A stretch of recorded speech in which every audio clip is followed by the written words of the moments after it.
Hello everyone, welcome to my channel.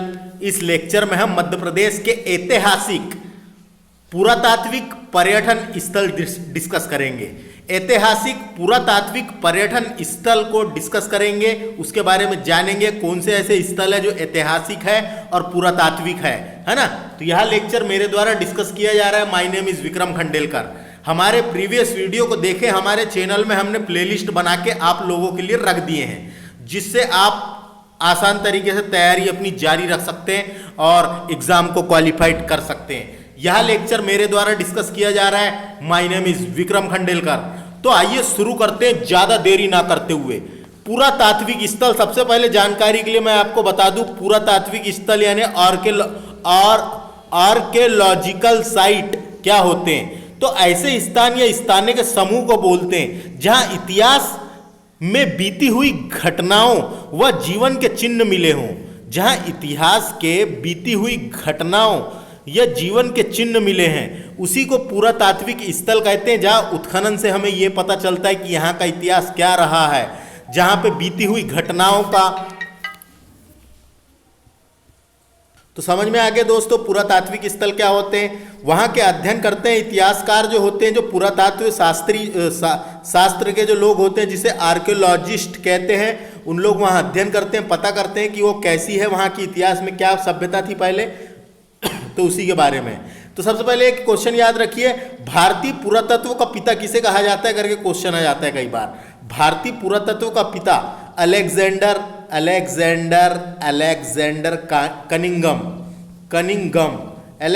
Cunningham जो थे, sir Alexander Cunningham को भारतीय पुरातत्व का पिता कहा जाता है। सर अलेक्जेंडर कनिंगम ने 1861 में भारतीय पुरातत्व सर्वेक्षण की स्थापना भी की थी। भारत में भारतीय पुरातत्व सर्वेक्षण की स्थापना भी की थी सर अलेक्जेंडर कनिंगम ने। तो ये समझ में आ गया, वो कभी भारत वाला क्वेश्चन पूछा जाता है। तो हम भारत के, ये मध्य प्रदेश के पुरातात्विक स्थल को अब डिस्कस करने वाले हैं। सबसे पहले देखो आदमगढ़ आता है होशंगाबाद जिले में, तो इसको तो याद रख लो। होशंगाबाद जिले में नर्मदा के निकट स्थित है ये। यह उपमहाद्वीप क्षेत्र में पशुपालन के प्राचीनतम साक्ष्य मिले हैं। यहां से ये क्वेश्चन आएगा, पशुपालन के प्राचीनतम साक्ष्य कहां से मिले? आदमगढ़ से। यहां बड़ी संख्या में पुरापाषाण युगीन औजार, मृदभंड के टुकड़े, हड्डियों के टुकड़े प्राप्त हुए। बाद के समय में कांच की चूड़ियां भी प्राप्त हुई है। आर.वी. जोशी और एम.डी. खरे के मार्गदर्शन में यहां उत्खनन करवाया गया था। यह पूछा जा सकता है, ये यहां पे जो आदमगढ़ वाला जो पुरातात्विक स्थल है होशंगाबाद वाला, उसका उत्खनन किसने करवाया था? तो आर.बी. जोशी और एम.डी. खरे के मार्गदर्शन में, आर.डी. जोशी और एम.डी. खरे के मार्गदर्शन में इसका उत्खनन करवाया गया था, आदमगढ़ जो होशंगाबाद में है। तो इसको तो याद रख लो। और यहां से एक क्वेश्चन बनेगा, पशुपालन के साक्ष्य कहां से मिले? तो आदमगढ़ से। अब बात करते हैं आवरा की। आवरा आता है मंदसौर में। ये मंदसौर जिले में एक गांव है। ये तम्र पाषाण युगीन से लेकर गुप्त काल तक के अवशेष मिले हैं यहां से। जो तम्र पाषाण काल से लेकर गुप्त काल के अवशेष मिले हैं यहां से। उसके बाद आप इसको पढ़ लेना, ये काम का नहीं है, जो काम का रहेगा बताऊंगा मैं। तो आवरा से पाषाणकालीन उपकरण, तम्र पाषाण युग के मकान, पशुओं की हड्डियां, तांबे की कुल्हाड़ी, मृदभंड मिले हैं। नावदा टोली और नागदा के समकालीन है ये नावदा टोली कहाँ आता है? ये महेश्वर में आता है, और नागदा आता है उज्जैन में। तो उनके समकालीन है, उनके जैसा है ना। तो नावदा टोली और नागदा के जैसा है ये आवरा कहां पर है पूछा जा सकता है। पुरातात्विक स्थल मंदसौर में है। मंदसौर जिला अपना मध्य प्रदेश का है ना। तो ये समझ में आया। उसके अलावा यहां पे मकान के अवशेष, लोहे के उपकरण, हंसिया, छीनी, कुल्हाड़ी, तांबे की चूड़ियां, हाथी दंत की वस्तुएं, आहत सिक्के,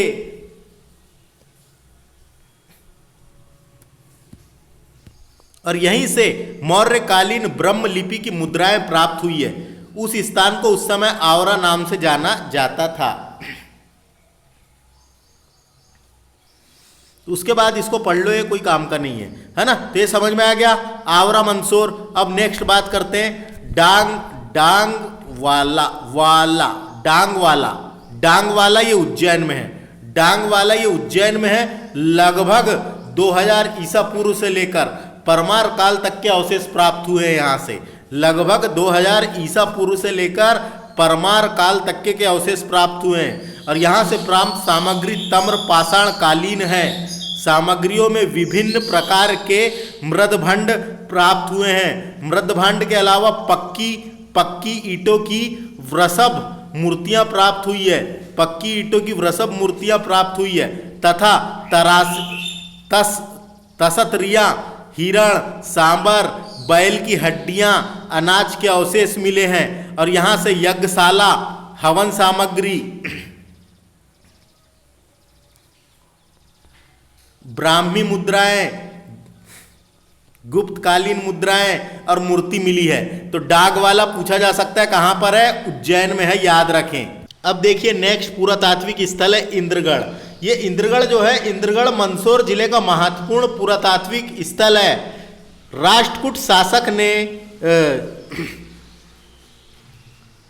राष्ट्रकूट शासक के इंद्रगढ़ शिलालेख में शिव मंदिर निर्माण के उल्लेख के आधार पर इंद्रगढ़ में 3 स्थानों का उत्खनन करवाया गया था। उत्खनन से प्राप्त अवशेष में स्तंभ तोरण, नंदीब और भैरव और पार्वती, विष्णु, लक्ष्मी, वाराह की प्रतिमाएं, कांच और मिट्टी की मणि, अनाज, हाथीदंत की चूड़ियां, लौह उपकरण, अस्थि पंजर आदि ये सब मिले हैं। 8वीं से 12वीं शताब्दी के बीच का मंदिर रहा होगा ये। तो इंद्रगढ़ मंदसौर जिले का पुरातात्विक स्थल है, इसको याद रखें। इसके अलावा बात करेंगे हम मध्य प्रदेश के ऐतिहासिक नगर कौन से, उनमें भी उत्खनन हुआ है, खुदाई हुई, कई सारी चीज़ों का पता चला है। लेकिन डायरेक्ट क्वेश्चन भी कई बार आ जाता है कि ये वाला ऐतिहासिक नगर कहाँ पर था, किसने बसाया था, ऐसे क्वेश्चन आ जाते हैं। तो सबसे पहले बात करेंगे हम अजयगढ़ की। तो अजयगढ़ जो था, अजयगढ़ ये है, ये चंदेल शासक परमार्दी देव ने बनवाया था। तो समझ में आ गया, अजयगढ़ जो है चंदेल शासक परमार्दी देव ने बनवाया था। सरोवर तालाब आज भी देखने को मिलता है, सरोवर यहाँ आज भी देखा जा सकता है। चंदेलों का प्रमुख नगर था। यह नगर अपने किलों के लिए विख्यात है। बात करेंगे इंदौर की, तो इंदौर को तो आप जानते हैं होलकर वंश की राजधानी रहा है। देवी अहिल्याबाई यहाँ की प्रसिद्ध शासिका थी। होलकरों ने महल यहाँ के दर्शनीय स्थल है। ओरछा जो है ये टिक्कमगढ़ यानी निवाड़ी में चले गया है।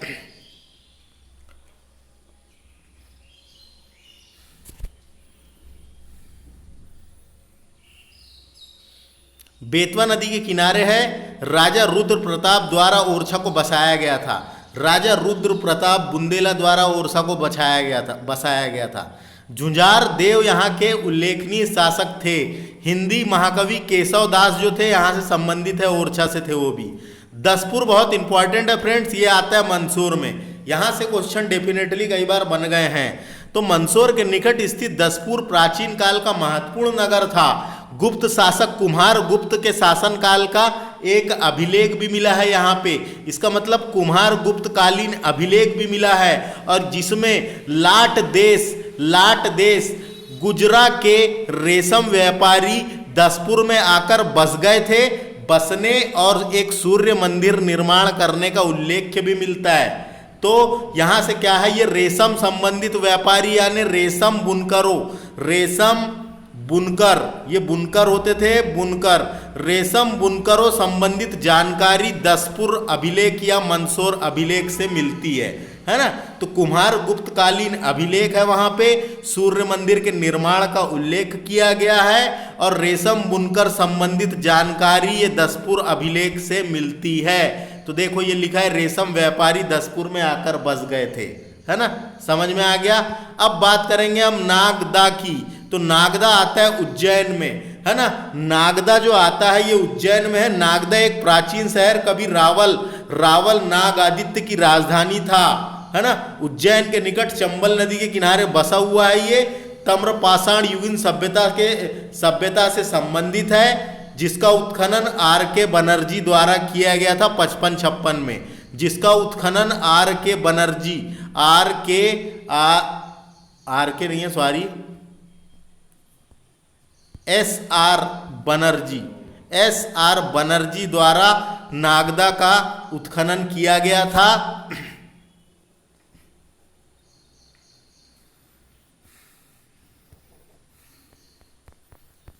प्रारंभिक लौह प्रमाण मिले हैं, यहाँ लौह संस्कृति के प्रमाण मिले हैं और ये ताम्रपाषाण संस्कृति से संबंधित भी रहा है। लोहे के अनेक उपकरण प्राप्त हुए हैं यहाँ से, है ना। और नागदा आप जानते होंगे उज्जैन से का ही एक तहसील थी जो मध्य प्रदेश का 53वां जिला बनने वाला है, इसलिए नागदा का ऐतिहासिक महत्व आपको पता होना, मैं यहीं पे आपको बता देता हूँ, नहीं बाद में बताऊँगा, अभी रहने दो, तो है ना, अलग से एक वीडियो बनाऊँगा। तो नागदा का ऐतिहासिक महत्व मैं अलग से बताऊंगा।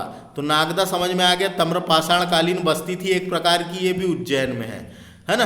बुरहानपुर की बात करते हैं। बुरहानपुर राजनीतिक और व्यापारिक केंद्र था, खान देश की राजधानी था बुरहानपुर। बाद में मुगलों द्वारा विलय कर लिया गया और अंग्रेजों द्वारा सूती कपड़े का प्रमुख केंद्र भी था बुरहानपुर, है ना।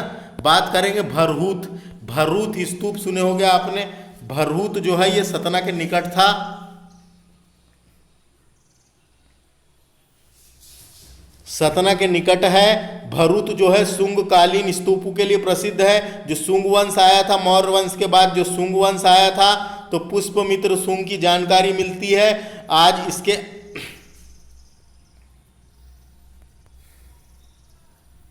अवशेष बचे हैं। तो समझ में आ गया भरहूत और सांची के शिल्प कला बहुत साम्य है। तो भरूत कहाँ पर है? सतना में है। भूमरा इंपॉर्टेंट है, ये डायरेक्ट पूछा जाता है कहाँ पर है, तो ये सतना के निकट भूमरा गुप्तकालीन शिव मंदिर के लिए विख्यात है। गुप्तकालीन शिव मंदिर के लिए प्रसिद्ध है भूमरा, इंपॉर्टेंट है। उसके बाद देखिए भोजपुर भोपाल के पास में है, ये रायसेन जिले में आता है और राजा भोज द्वारा बसाया गया एक प्राचीन नगर था ये। यहाँ पे प्राचीन शिव मंदिर है, एक प्राचीन शिव मंदिर है, एक शिवलिंग है जो सबसे बड़ा शिवलिंग कहलाता है भारत का, और मध्य प्रदेश का भी सबसे बड़ा शिवलिंग है ना। यह भोपाल के निकट है, रायसेन जिले में स्थित है। इसे पूर्व का या उत्तर भारत का सोमनाथ भी कहा जाता है, ये याद रखें। इसे राजा भोज ने बसाया था। अब बात करेंगे त्रिपुरी की, तो जबलपुर के निकट था ये, कलचुरी राजाओं की राजधानी रहा है त्रिपुरी। और यहाँ पे कांग्रेस का 1939 में एक ऐतिहासिक अधिवेशन भी हुआ है, जिसके बारे में मैंने आपको इतिहास में पढ़ा चुका हूँ। इसके अलावा भी कुछ और ऐतिहासिक और पौराणिक पुरातात्विक स्थल है जिनको मैं बताने वाला हूँ, तो बने रहे वीडियो में। इसके बाद देखिए मध्य प्रदेश में और कुछ पुरातात्विक स्थल है, तो उनको भी हम डिस्कस कर लेते हैं। पुरातात्विक स्थल तो देखिए, सबसे पहले हमने इसके बारे में तो पढ़ चुके हैं, डागवाल। फिर भी देख लो, डागवाल उज्जैन से लगभग 32 किलोमीटर दूर है। तो डायरेक्ट क्वेश्चन आ जाता है कहाँ पर है? उज्जैन में। परमार तक के अवशेष मिले हैं यहाँ पे, और ताम्रपाषाण कालीन सामग्री प्राप्त हुई है यहाँ से, यानी ये भी एक प्रकार का ताम्रपाषाण कालीन है। एरण इंपॉर्टेंट है फ्रेंड्स, ये सागर जिले में है। एरण जो है ये सागर जिले में है, ये बहुत इंपॉर्टेंट है। एरण तो इसके बारे में मैं आपको जानकारी के लिए बता दूं, एरण नामक ऐतिहासिक स्थल मध्य प्रदेश के सागर जिले में स्थित है। प्राचीन सिक्कों पर इसका नाम एरणी मिलता है। प्राचीन सिक्कों पर इसका नाम एरिकीण मिलता है ना।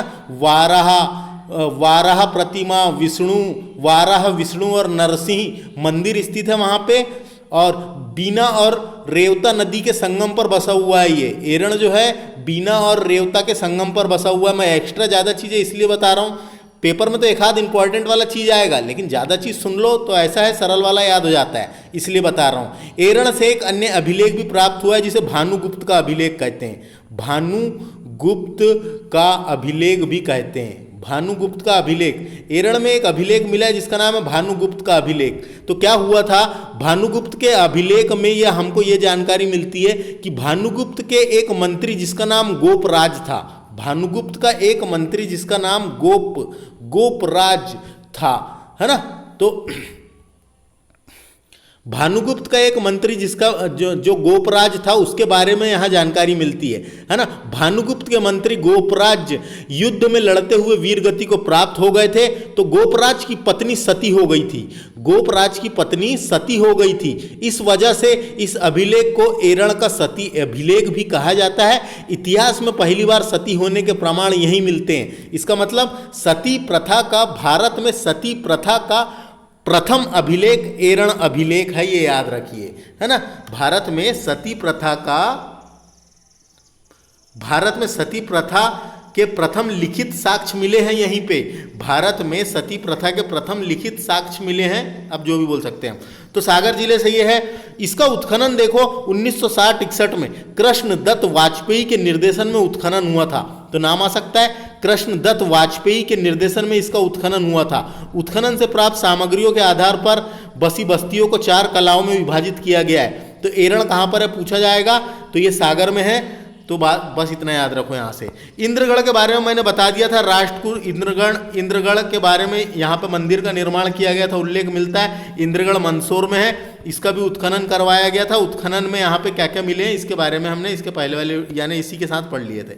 बेसनगर इंपॉर्टेंट है। विदिशा का पुराना नाम भी बेसनगर था। बेसनगर में 1910 में श्री एच लेख के नेतृत्व में सर्वप्रथम खंबा बाबा में उत्खनन करवाया गया था। जो वहाँ पे गरुड़ ध्वज स्तंभ है उसको वहाँ की लोक भाषा में खंबा बाबा कहते हैं। जो वहाँ पे गरुड़ ध्वज स्तंभ है उसका निर्माण हेलियोडोरस ने करवाया था। जो यूनानी राजदूत भारत आया था बागभद्र के दरबार में, उसने करवाया था। हेलियोडोरस ने उसका निर्माण करवाया था गरुड़ ध्वज स्तंभ का। गरुड़ ध्वज स्तंभ को वहाँ की लोक भाषा में खंबा बाबा के रूप में जाना जाता है। गरुड़ ध्वज स्तंभ से भागवत धर्म की जानकारी मिलती है। उत्खनन से मिट्टी के बने मनुष्य और पशु पक्षी की कला आकृतियां, खिलौने, शंख आदि मिले बेसनगर विदिशा में, है ना। तो ये कासरावाद ये पश्चिमी निमाड़ में स्थित है। कासरावाद खरगोन में है। कासरावाद कहाँ पर है? पश्चिमी निमाड़ यानी खरगोन में है। तो महेश्वर से 6 मील दूर नर्मदा नदी के तट पर एक बड़ी नामक टीला है। एक टीला है वहाँ पे उत्खनन से बौद्ध स्तूप, निवास गृह, मृदभांड, सिक्के, पत्थर बनी वस्तुएं मिलती है। तो कासराबाद कहाँ पर आ सकता है? ये खरगोन में है। कायथा की बात करेंगे, बहुत इंपॉर्टेंट है। का से कायथा, और कायथा कहाँ पर है? उज्जैन में है ना। उज्जैन से 25 मील दूर काली सिंध नदी के तट पे है। तो का से कायथा और काय से काली सिंध। देखो नागदा भी आता है कहाँ पे? उज्जैन में, लेकिन नागदा चंबल नदी के तट पे है। और ये कायथा का से कायथा और का से काली सिंध नदी के तट पर है कायथा। कायथा जो है यहाँ वारामिहिर की जन्मस्थली भी मानी जाती है। जो वारामिहिर थे उनका जन्म स्थान भी कायथा है। यहाँ पे मृदभंड से लेकर शुंगकालीन अवशेष प्राप्त हुए हैं। और कायथा जो थी ये प्रथम तम्र पाषाण कालीन बस्ती थी। ये डायरेक्ट क्वेश्चन आता है। कायथा जो है ये प्रथम तम्रपालीन यानी तम्र पाषाण युगीन सभ्यता के प्रमाण मिले हैं यहाँ पे। तो प्रथम तम्र पाषाण युगीन सभ्यता के प्रमाण मिले हैं। तो प्रथम तम्र पाषाण कालीन बस्ती कायथा थी, जो उज्जैन में थी। याद रखना है। समझ में आ गया? कायथा कहां पर है? उज्जैन में। कायथा की खोज किसने की थी करके क्वेश्चन आ जाता है कई बार। कायथा की खोज किसने की थी? तो कायथा की खोज जो है इसका उत्खनन इसका उत्खनन वाकड़कर जी ने करवाया था, यानी विष्णु श्रीधर वाकड़कर वही वाकड़कर है ये विष्णु श्रीधर वाकड़कर, जिन्होंने भीमबेटका की गुफाओं की खोज भी की थी। और कायथा का उत्खनन भी इन्होंने ही करवाया था, वाकड़कर जी ने, है ना। कायथा उज्जैन जिले में स्थित है, काली सिंध नदी के किनारे स्थित है। समझ में आ गया कायथा। अब क्या है? पीपारिया ये सतना जिले में स्थित है। पीपारिया नामक स्थान गुप्तकालीन मंदिर के अवशेष मिले हैं यहाँ पे। उत्खनन से ज्ञात हुआ है कि विष्णु मंदिर भी मिला है एक 5वीं शताब्दी का, है ना। और मंदिर में भूमरा में स्थित गुप्त मंदिर भी है यहाँ पे। तो पीपरा कहाँ है? आ सकता है ये सतना जिले में है। याद रखना है, पुरातात्विक स्थल है। नागदा की बात करें तो नागदा के इस बारे में भी अभी मैंने बता दिया था। ये भी उज्जैन जिले में स्थित है, चंबल नदी के किनारे है। 90 फीट ऊंचे एवं टीले के उत्खनन से यहाँ पे लव युगीन संस्कृति के साक्ष्य भी मिले हैं। और ये भी तम्र पाषाण कालीन संबंधित है। तो ये भी तम्र वाली भी है और लोहा वाली भी है ना। पवाया पूछेगा। ग्वालियर के दक्षिण पश्चिम में सिंध एवं पार्वती नदी नहीं सिंध तथा पार्वती नदी के संगम पर पवाया स्थित है। ये नहीं लिखा है, नदी है। सिंध एवं पार्वती नदी के संगम पर पवाया स्थित है। प्राचीन नाम इसका पद्मावती था। प्राचीन पद्मावती नगरी के साक्ष्य मिले हैं। यहाँ पे ऐसे साक्ष्य मिले हैं कि बहुत पहले एक पद्मावती नाम की नगरी थी। तो पवाया जो है प्राचीन पद्मावती नगरी के साक्ष्य मिले हैं यहाँ पे। महाकवि भवभूति ने मालती माधव के नाट्य में इस नगर का वर्णन किया है ना। तो जो भवभूति थे महाकवि, उन्होंने मालती माधव भवभूति ने लिखे, तो उन्होंने इस पवाया पद्मावती का उल्लेख किया है अपने नाटक में, है ना, मालती माधव में। बिलावली, बिलावली कहाँ पर है? ये देवास जिले में है बिलावली। यहाँ उत्खनन से आहत सिक्के और मौर्यकालीन साक्ष्य मिले हैं। ये बिलावली सिंध नदी के तट पे स्थित है, देवास में। सिंध नदी के तट पे स्थित है, देवास में, ये याद रखो। त्रिपुरी तो आप जानते हैं, जबलपुर में है त्रिपुरी। त्रिपुरी इंपॉर्टेंट है। देखो अब त्रिपुरी के बारे में। त्रिपुरी जो जबलपुर जिले में 9 मील दूर तेवर नामक एक ग्राम, वर्तमान में भी है ये गांव, तेवर नामक ग्राम से लगी प्राचीन नगरी त्रिपुरी भागनाव शेष विद्यमान मिले हैं, यहाँ से विद्यमान है। तो ये जो है तेवर गांव है ना। तो तेवर जो है भारत के मध्य प्रदेश राज्य के जबलपुर जिले में स्थित एक गांव है। इसका ऐतिहासिक नाम त्रिपुरी था। जो तेवर है, तेवर, इसका ऐतिहासिक नाम त्रिपुरी था, है ना। और 18 से 13वीं ईस्वी काल में यह कलचुरी राजवंश की राजधानी भी रहा है त्रिपुरी। कलचुरी राजवंश की राजधानी भी रहा है त्रिपुरी। इसी को तेवर कहते थे। यहाँ हरियागढ़ टीले, वहाँ पे एक टीला है। टीला यानी ऊंचाई वाला जो टीला होता है। हरियागढ़ टीले पर एक उत्खनन से 1000 ईसा पूर्व बस्ती होने के साक्ष्य मिले हैं। यहाँ के निवासी लघु पाषाण पत्र और चित्रित मातृभंड का उपयोग करते थे, है ना। तो ये याद रखना है। त्रिपुरी कहाँ पर? जबलपुर में था। तेवर उसी का नाम था जो बताया मैंने आपको। ग्यारसपुर इंपॉर्टेंट है, ग्वालियर जिले में स्थित है ग्यारसपुर, है ना। ग्यारसपुर से क्वेश्चन बन जाते हैं। ग्यारसपुर जिले में स्थित है, ग्यारसपुर जिले में स्थित है, ग्यारसपुर जिले में स्थित है ग्वालियर में। 10वीं शताब्दी में लेख मिले हैं यहाँ। शिवगढ़,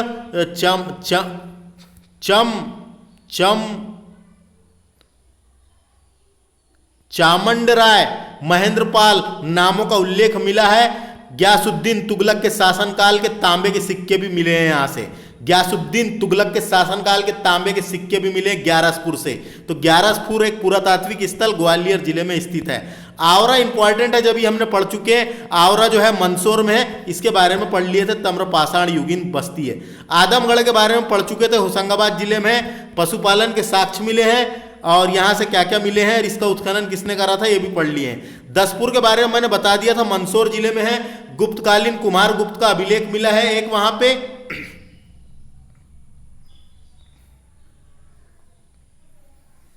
और बुनकर संबंधित जानकारी मिलती है, बुनकर संबंधित व्यापार की जानकारी मिलती है। सूर्य मंदिर के निर्माण का भी उल्लेख मिलता है। नावदा टोली इंपॉर्टेंट है, ये खरगोन जिले में है। नावदा टोली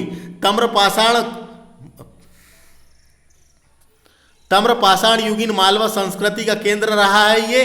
तो ये भी ताम्रपाषाण संस्कृति से संबंधित है। भरूत मैंने बता दिया सतना में है, इसको आप पढ़ सकते हैं, कोई दिक्कत नहीं है। भूमरा सतना में है, कोई इंपॉर्टेंट नहीं है, गुप्तकालीन शिव मंदिर के लिए विख्यात है। मोडी कहां पर है? ये मंदसौर में है, मोडी नामक एक स्थान पर। तो मोडी कहां पर है? ये मंदसौर में है। शैलकृत निवास और पाषाणकालीन मृदभंड के साक्ष्य मिले। मृदभंड क्या होता है इसके बारे में जानते होंगे। अरे मृदभंड वही है, ये सब बर्तन भांडे जो बने हुए रहते थे पहले जमाने में। बर्तन भांडे, कढ़ाई हो गया और केटली, कटोरी, वही मृदभंड कहलाते थे। वही सब चित्रकारी होती थी जो बर्तन में, तो वही मृदभंड है ना। उसके बाद देखो यहाँ पे स्थान दिए हुए और विशेषता दी हुई है। जो हमने उधर पढ़ चुके हैं उन्हीं को यहाँ पे दिया हुआ है। तो इसके बारे में मैं फटाफट से रिविजन करवा देता हूँ और जो इंपॉर्टेंट रहेगा वो यहीं पे बोल के बता देता हूँ। देखो फटाफट से रिवीजन कर लेते हैं। आदमगढ़ कहाँ पे? होशंगाबाद में। विश्वविख्यात चित्रित शैलाकृत गुफाएं मिली है वहाँ पे और विश्वविख्यात चित्र भी मिले। तो आदमगढ़ की खोज किसने की? मैंने यही बता दिया था, आर.वी. जोशी तथा एम.डी. खरे ने किया था 1960-61 में। पशुपालन के साक्ष्य मिले। कासराबाद कहाँ पर है? खरगोन में है। 2री शताब्दी में सभ्यता के अवशेष मिले।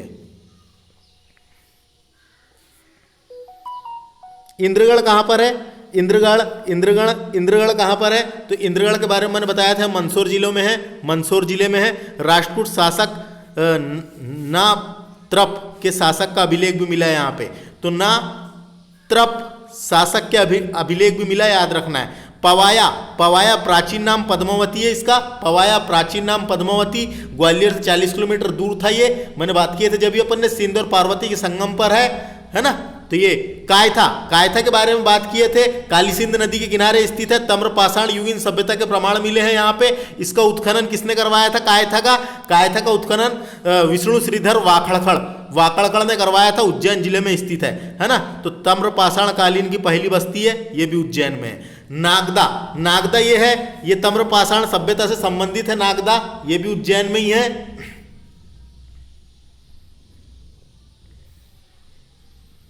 चंबल नदी के तट पे है।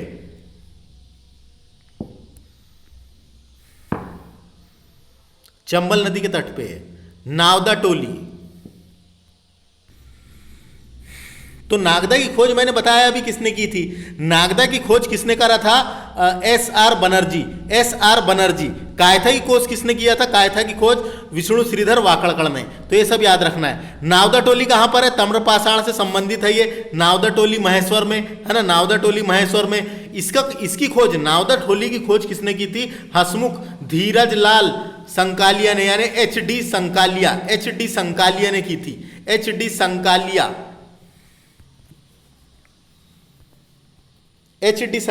ने की थी इसकी खोज। एरण समझ में आ गया था, जो बता दिया हूं एरण के बारे में।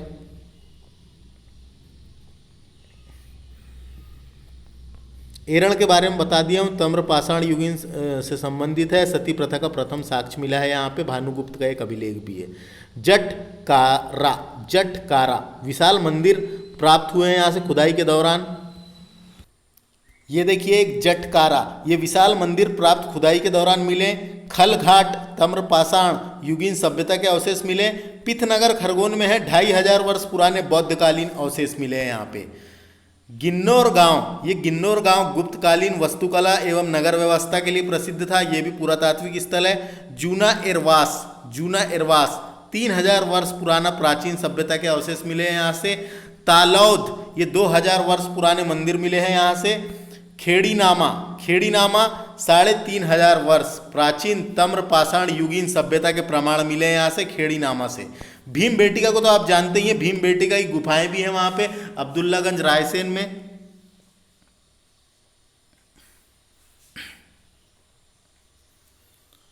भीमबेटिका की गुफाएं की खोज 1957-58 में विष्णु श्रीधर वाकड़कड़ द्वारा की गई थी। ये पांडवकालीन गुफाएं हैं वहाँ पे, है ना, और यूनेस्को में भी शामिल है, 2003 में शामिल की गई थी।